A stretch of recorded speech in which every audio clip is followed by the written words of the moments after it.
So, model done, being varnished.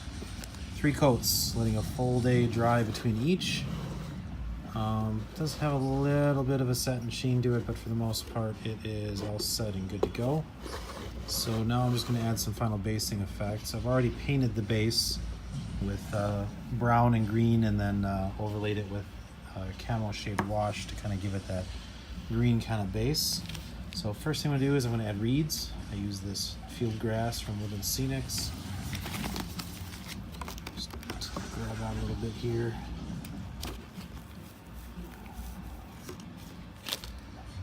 Kind of hard to see. That's better. So just kind of bunch it up. Take the top highest pieces to kind of pull it down to a more even length. You want it to be kind of odd at the top. You don't want to chop at the top, chop at the bottom, or it'll look too regular. You want some of them longer than others. Some of these end up kind of curled on the ends, and just pull them out. So first thing, you don't want too long of a reed. If you look at how tall the people stand, kind of from the top of my fingers there would probably be about shoulder height maybe. That's probably about the maximum you'd really want to have on the length of these things. If it gets too tall, it'll kind of destroy the scale of the model and make it look like it's a little toy boat instead of something big and imposing. So I'll just take the bottom there about where I want it to be. Scissors, I'm going to cut it off camera so I don't get them all over the place. Right down by my tabletop. Cut it off so that you got a nice end there. Glue, I just use super glue for this. I used to use PVA glue and it just doesn't set quickly enough for it to actually hold in place. Just a little bit on the tip.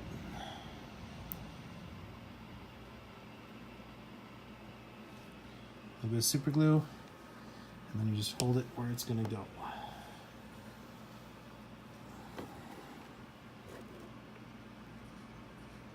Not there. Careful pulling up on it or it'll separate like it just did, but you can kind of push it back in. And you just got to kind of hold it level. Tip the model. Oh, come on. I gotta struggle with this a little bit just to keep it up and down while the glue sets.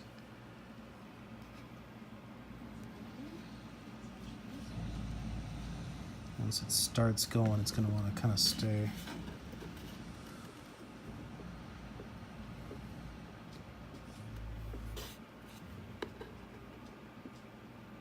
Just trying to get my finger in there where it'll hold it upright.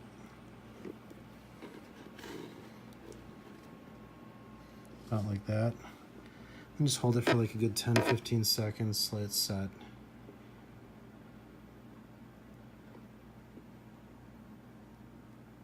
If I had a free hand, I'd hit with a little zip kicker. Might still do that just so that it stays in place.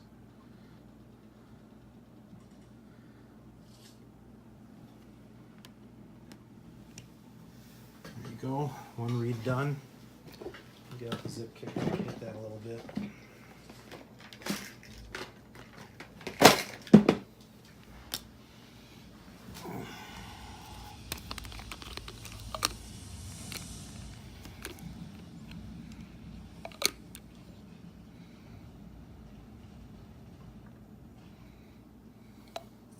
And that'll set that right away. I'll do one more on the other side. Probably right around there. So now I can just take the pieces that I cut off and gather them back up.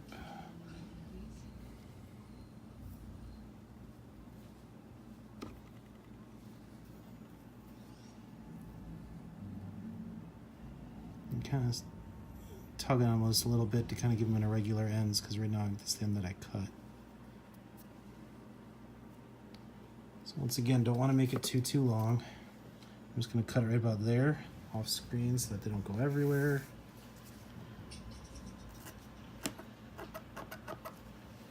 Cut the end. Cameras, focus. Glue.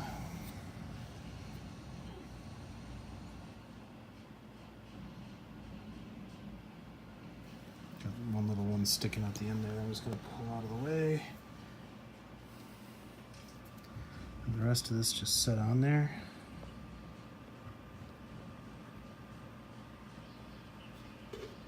And pull upright.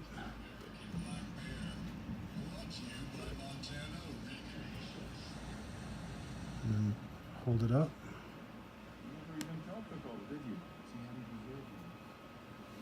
Just looking at it from a couple different angles, making sure it's upright.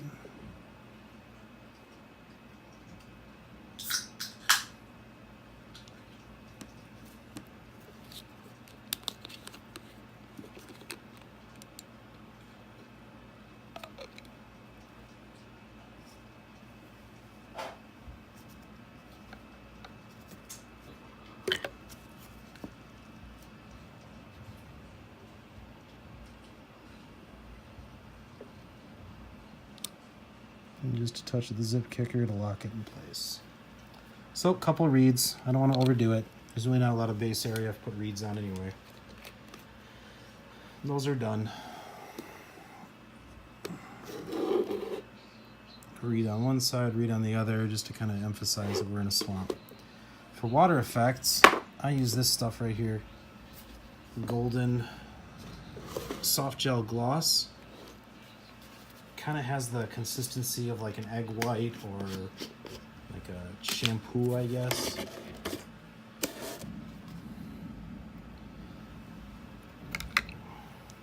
And the nice thing about it compared to a lot of the other water effects out there, it's not really meant for water effects, it's meant for like an acrylic medium for artist painting.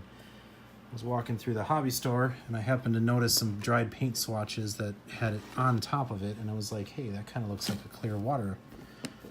So I tried it out, and since it's thicker, you can just apply it with a brush rather than building like a rim that you have to pour like a water effect that's more watery into. So I just gather up a bunch of it on my brush and then just start pushing it on there. It does shrink quite a bit as a product, so it's soft gel because it doesn't hold any peaks. If you try to make a peak out of it, it'll as it shrinks, pull down. There are hard gels you can use for more peaks, but I actually want like more of a calm water with just a little bit of wave on it. I did experiment with a whole bunch of different products. I even tried using something like this with a layer just real thin of the like a Woodland Scenics realistic water on top of it, and it did level it out and made it like perfectly glass smooth. But I decided that if this is a swamp that things are moving around in, it wouldn't be perfectly glass smooth anyway.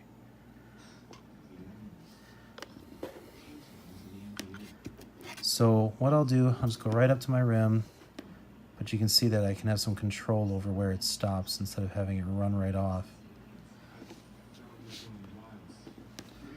And what I'll end up doing is I'll put 2 layers of this on first, giving it like a day-ish to dry on each of them, and then I'll put like a wash, like that camo shade wash on top of it, so that it doesn't look perfectly clear down to the bottom, and then another layer of this on top of that wash after it's dried, and that kind of gives it a little bit of like a 3D see through the water a little bit until you get to the murk kind of effect. I just don't put the wash on so thick that you can't see anything underneath it. And then the ripples from just the way I'm putting this on and not having it be perfectly smooth will actually make the camo shade wash settle into the recesses and offer a little bit of a variety, with some areas being thicker, some areas being less so. Just go right around the reeds.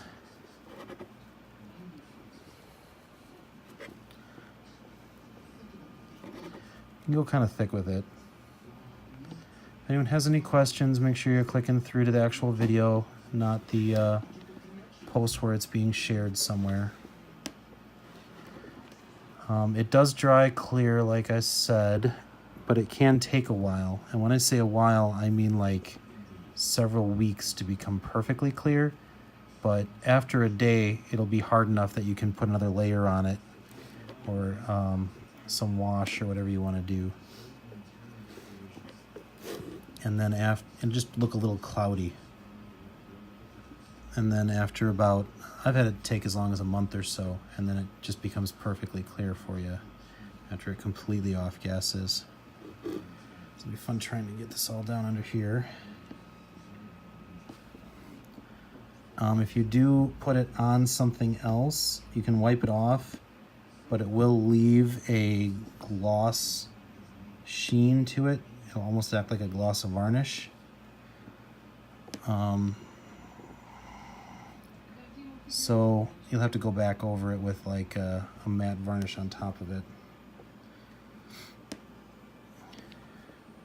Well, like I said, I mean, it's kind of clear.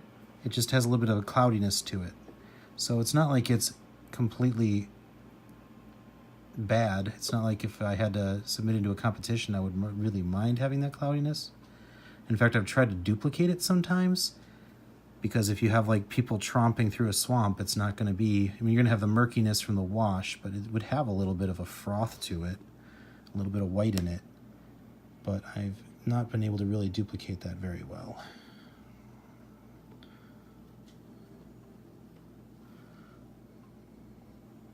Just trying to be really careful about what I put on. Not get on the bottom of the boat or on the edges of the rim.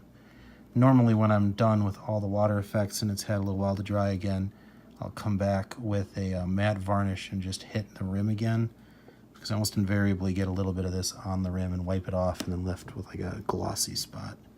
But the matte varnish takes it right back down.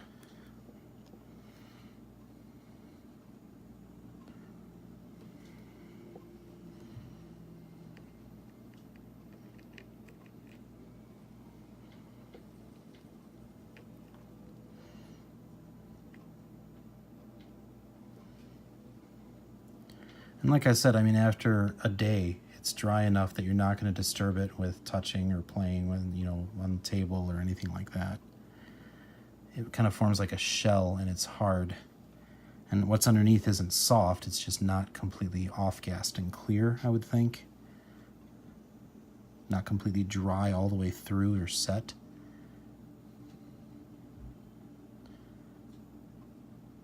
Be a little more careful as I get to the edge to not glop it onto the edge of the base.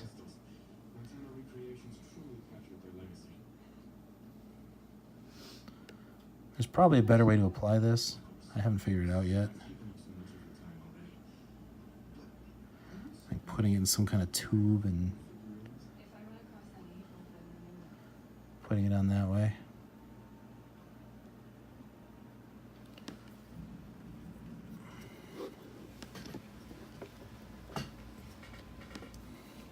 But even with a base this size, I mean, you can see it's not taking forever to go around it. And it takes a little longer than just pouring a water effect, but I don't have to build like a dam that goes around it or tape edge or anything like that. I actually experimented a lot when I first started with maybe making like a dam out of green stuff that I can put around models long enough for it to dry, but nothing ever really seemed to quite work. So I was happy when I found a product I could brush on.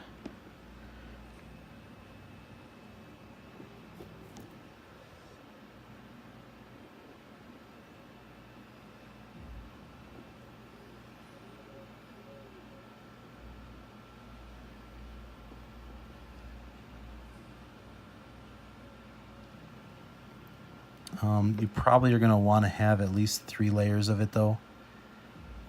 That's the one downside is, I mean, I take like 7 days to finish off a model after it's painted, between the 3 days of varnish and drying and then 3 days of water effects.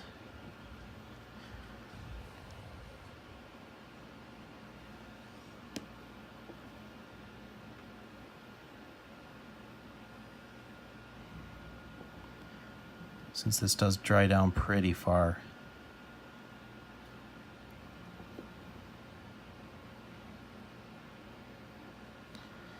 I'm basically just trying to get it on as thick enough that I can't see the base at all through it. Otherwise I know it's going to be going on too thin. I don't want to goop it on too thick because then I lose a lot of the control that I do have. And probably would take even longer to go completely clear.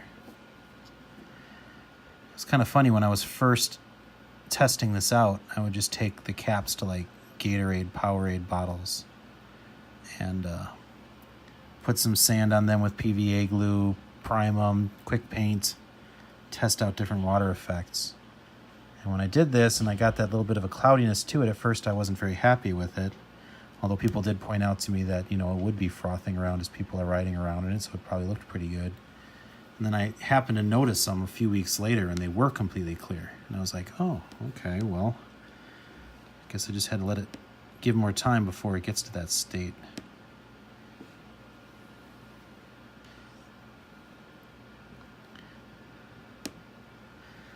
I do notice that when I do my layer of the wash, the earth shade, on the reeds, I got to be careful not to get too much right around them, because it has a tendency to wick up and the bottom of it will be darker. But then I really don't know if that's too horrible either. It's not like it's an unrealistic color or anything.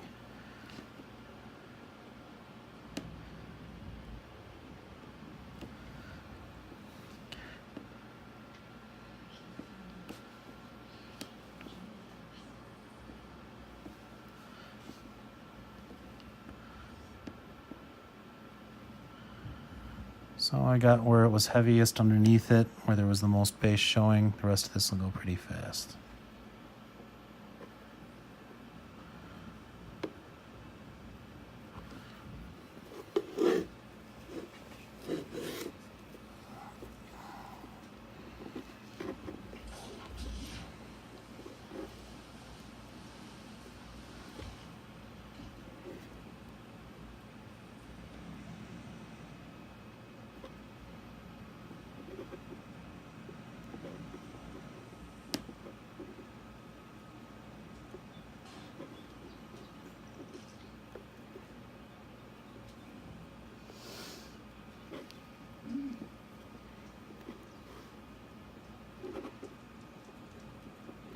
Don't really mind if I get it running up the side of the wave just a little bit. I'm not trying to be too careful. Because once again, if you think about this, thing's coming up through the water. I know it's probably not got a whole bunch of solidity to it, but it might be pulling a little bit of that with it. I've also used this as a gloss varnish.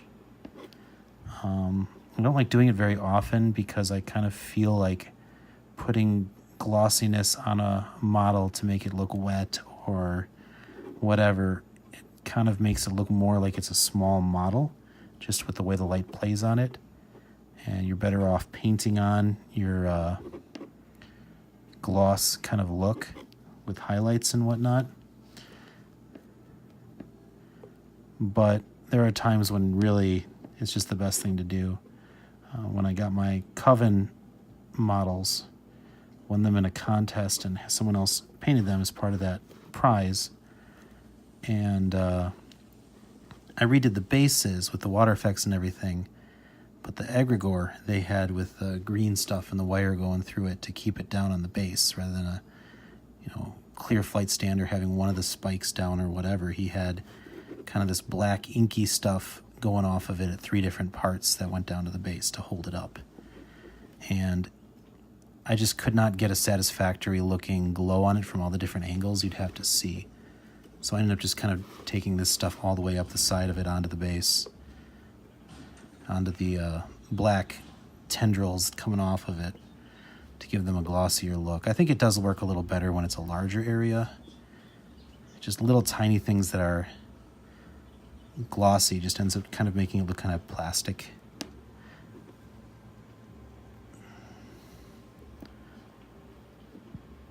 A little more there. Try to work out any bubbles. I don't know if they'll work out on their own or not. I have never tried or tested. So I just make sure I get the little bubbles out if there are any. It's not like you have to shake this stuff or stir it, so usually aren't much unless you're brushing across the base or whatever accidentally. And a little bit there. There you go. So all the way around with this, And then I'll come back tomorrow and show y'all what it looks like when I do the second coat. Won't take long at all. Third day, I will put the layer of Agrex Earthshade on top of the first 2 layers, and then once that dries, I can come back and do my final layer of this. And then all it is neatening up around the edge with another varnish in case any of this splashed down on it. And the model's done. Torched. Have I ever torched this product here after it's dry? I mean, it dries as an acrylic. So I want to make it more clear or to make it dry faster. Never really tried that. I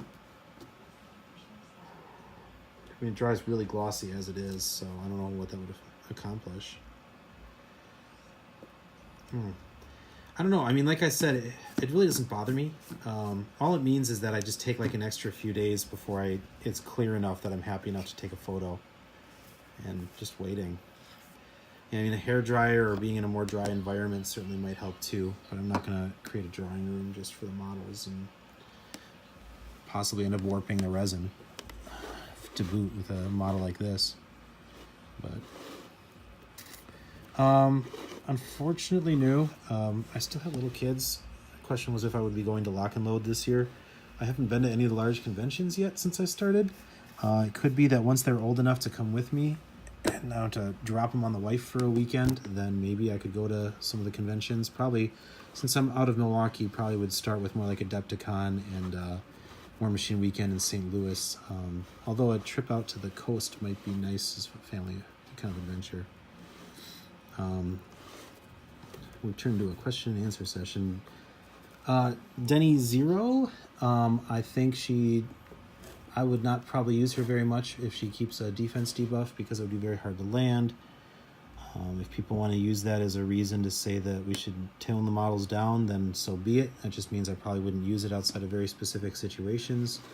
And if they want us to use the model a little more, then keeping the power up a little bit is what I would do with... I'd love Curse of Shadows, honestly. I think there's a lot of utility to this spell. I don't think the extra armor is really going to make a huge difference for the 1 point for Parasite. But honestly, that's why if I were in PP's shoes, I probably would stick with Parasite because Curse of Shadows might be offering a little too much utility for the caster. That might be Kane Zero snipe levels. As far as the other spell, I think it's pretty inconsequential because it'll be pretty rarely cast anyway. I guess if I had to pick one, I'd probably pick Venom for the corner case where I'm spraying a whole bunch of models that are knocked down or stationary, or potentially getting back arcs on low defense, high armor, single wound models that I'm going to try to see how many die from the corrosion. Or the other one that would be okay, I guess, would be Dark Seduction just for the movement shenanigans. I think Influence is too corner case to really be useful. But again, it could just be a dead spell. It's not the end of the world if she's got 2 other good ones. Anyway, that's it for this run. I'll come back tomorrow and show you what this looks like when it's dry. And then you'll be able to see that. And then I'll just put the second layer on. So thanks all.